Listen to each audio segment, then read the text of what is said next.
Para sa inyo po lahat yan, Lola, bigay po yan ng mga mababait na mga kapatid po natin sa kapatiran ng Taogama. Para sa inyo po yan.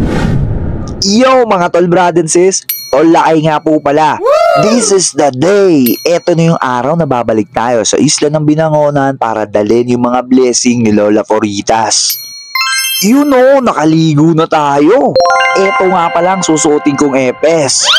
Ang bigay ng GT ng Planters, ang love na love ko galing kay Tol Kenneth Kulala. Maraming salamat dito, Tol. Ayos, let's go!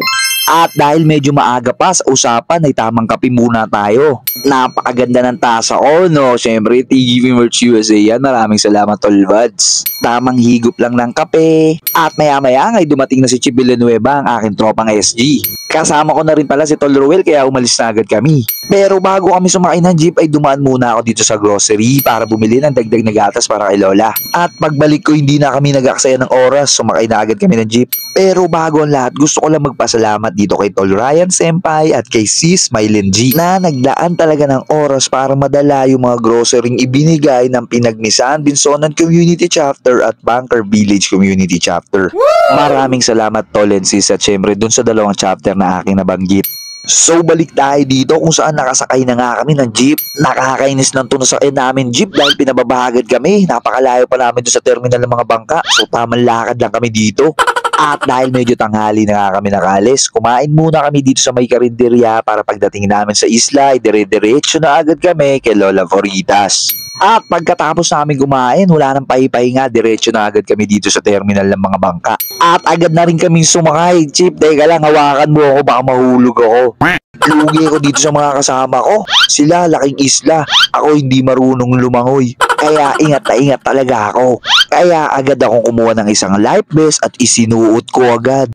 Aba, mabuti na yung sigurado kaysa naman sa ano, di ba? Alam nyo namang takot ako sumakay ng bangka.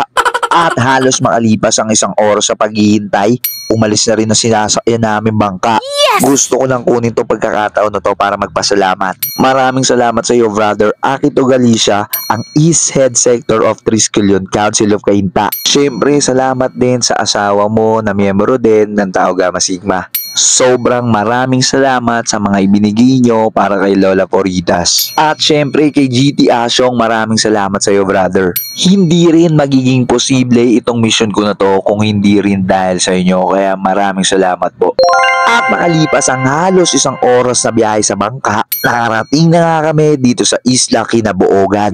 Pagdating namin sa Pritil, inaabangan pala kami ng mga kapatid ni Tol Ruel. Sakto may tutulong sa aming magbuhat. So ano pang hinihintay natin mga kapatid? Let's go! Gaya ng dating gawi, didiretso muna kami sa bahay nila Tol Ruel dahil mag-aabang kami doon ng tricycle na pagsasakyan namin at ng mga blessing na dala namin.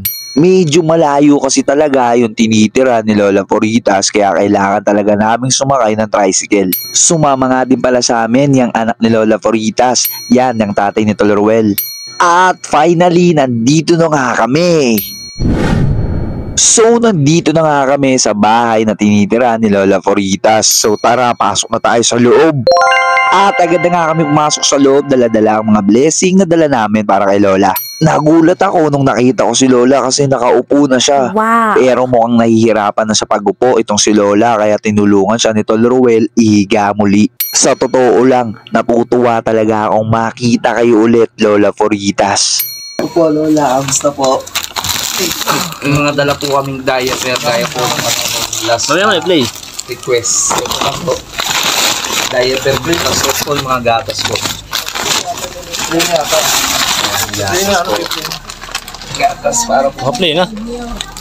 Para sa inyo po yan. Tapos ito po, yung laman po nito, mga groceries din po. May gatas rin po pala. Tapos groceries. Tapos ito po, groceries din po ito. Pakita mo nga ito, Tol. Mga groceries. Yan. Kasi may bigas rin po tayo. May kutsyon na po yun. Hindi na po kayo mahirapan sa pamilya. Sana po kahit pa paano napasaya po namin kayo. Ay, wala po yun, Lola. Wala po yun. Wala pong anuman, Lola Foritas. Lahat po yan ay para sa inyo. Salamat. Tapos may gatas ka pa, may diaper.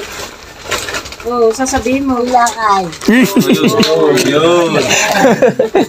Nandito po, Lola. Lola, nandito po. Tuwang-tuwa talaga ako nung nabanggit ni Lola yung pangalan ko. Masayang masaya po ako na kahit papano hindi nyo pa po ako nakakalimutan. Nasa dapit hapon na ng buhay niya itong si Lola Foritas. Masaya ako na kahit papano nabigyan natin ng magandang alaala itong si Lola. Gusto kong maging isang inspirasyon sa mga kapwa ko Triskelion na kapag gusto mong tumulong kahit wala kang pera, meron at merong paraan para makatulong ka. Muli, maraming salamat po sa patuloy na sumusuporta sa akin. Salute po sa inyong lahat. Abante lang kapatid.